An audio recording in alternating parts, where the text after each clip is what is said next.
So, let's dive into an incredible story. It's about how a young girl's private diary, something she never meant for the world to see, ended up becoming one of the most important books ever written. We're going to explore not just her story, but what it teaches all of us about the real power of literature. And this is where it all begins, with this one powerful line from Anne Frank herself. Paper has more patience than people. Just think about that. In a world that was becoming more and more dangerous, a world where you didn't know who to trust, a simple diary, which she named Kitty, became her most patient, most trusted friend. It was here, on these pages, that she could pour out everything, all her hopes, her fears, and just the regular life of a teenager trying to survive the unimaginable. So how did this personal journal become such a critical piece of history? Well, Anne got the diary for her 13th birthday, back in June of 1942. At that moment, she was just a normal, talkative kid. But less than a month later, her entire world would shrink down to the size of a few hidden rooms. To really get it, you have to see how quickly things escalated. Her family had already fled Germany for what they thought was safety in Amsterdam. But that safety, it just ran out. By 1942, the Nazis had invaded. Laws against Jews were getting stricter by the day. And then her sister Margot gets a deportation notice. Their only choice was to literally vanish into a secret apartment hidden behind her father's office. And her diary, it captures this life that was just split right down the middle. One minute, she's writing about school, about friends, about boys she has crushes on, the normal world of a teenager. And then, boom, she's in the annex, and her reality becomes forced silence, crushing claustrophobia, and this immense, constant fear of being discovered. 8. Just let that number sink in. 8 people trapped in this tiny space for over 2 years. Every single sound was a risk. Every footstep had to be muffled. Every cough had to be suppressed. The tension must have been absolutely unbearable. Okay, so this brings us to a really important question. How does a private diary, just a teenager's inner thoughts, make the leap to become this timeless piece of literature?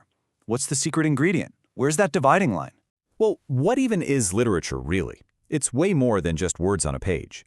The definition says it has an excellence of form, sure, but the key part is that it explores universal ideas. It has to talk about something fundamental to being human that connects with people no matter when or where they live. And Anne's diary, wow, it just checks every single box. Its aesthetic appeal is its raw, unfiltered honesty. The themes she explores, growing up, hope, fear, are completely universal. Its historical significance is massive, obviously, and its emotional power, it still hits you like a ton of bricks today. The philosopher Thomas de Quincey made this brilliant distinction. He said there's literature of knowledge, which speaks to your brain. Think of a textbook, it teaches you stuff. But then there's the literature of power, and that speaks directly to your heart. It moves you. And Anne's diary is the ultimate literature of power. It doesn't just give us facts about the Holocaust, it makes us feel the weight of one precious human life caught in the middle of it. Great literature often works like a mirror, right? It reflects the society that it came from. And I don't think there's a clearer or more heartbreaking reflection of a society absolutely collapsing under the weight of hate than Anne's diary. And you can see that connection so clearly here. The horrible laws outside were directly mirrored by the rules of survival inside. A ban on using public transport out there became a ban on making a single sound in here. The annex was basically a tiny, concentrated version of the oppression that was swallowing Europe whole. This quote from Otto Frank, Anne's father, is just devastating. It shows you the incredible psychological damage this was doing. The pressure from the outside was so intense that it started to make the people in hiding turn on each other. So the big question remains, how on earth did this secret diary even survive the war? And how did it go on to fulfill its young writer's biggest dream and actually change the world? Well, something really important happened while she was in hiding. She heard a radio broadcast from the Dutch government in exile, and they were encouraging people to save their diaries to document the war. For Anne, this was a game changer. Her writing suddenly had a new purpose. She started editing her own work, dreaming of getting it published. She wasn't just writing for herself anymore, she was writing for the future. And you can feel that new ambition in this line she wrote in April of '44. I want to go on living even after my death.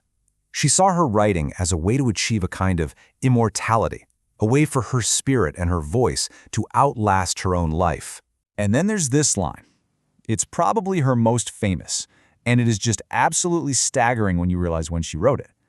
This profound statement of hope was written in July 1944, after 2 full years in hiding, surrounded by nothing but hate and fear. And just 3 weeks later, the family was betrayed and arrested. You know, the journey of the diary itself is a miracle. After the family was arrested, it was one of their helpers, Miep Gies, who found Anne's writings and saved them. She held on to them and later gave them to Otto Frank, who was the only person from the annex to survive the camps. He made it his mission to fulfill his daughter's wish, and her voice became this global testament against hate. The scale of the diary's impact is just mind-blowing. Think about it. The writings of one girl, over just 2 short years, have now been translated into more than 40 languages.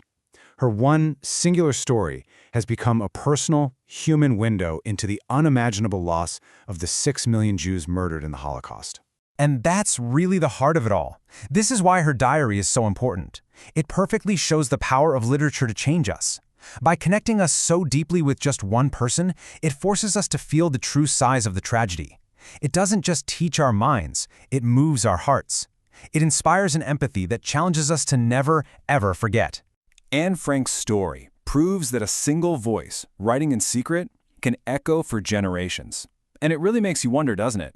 What powerful stories are being written down right now, in diaries, on blogs, in private journals, just waiting for their moment to change the world? Thanks for joining me.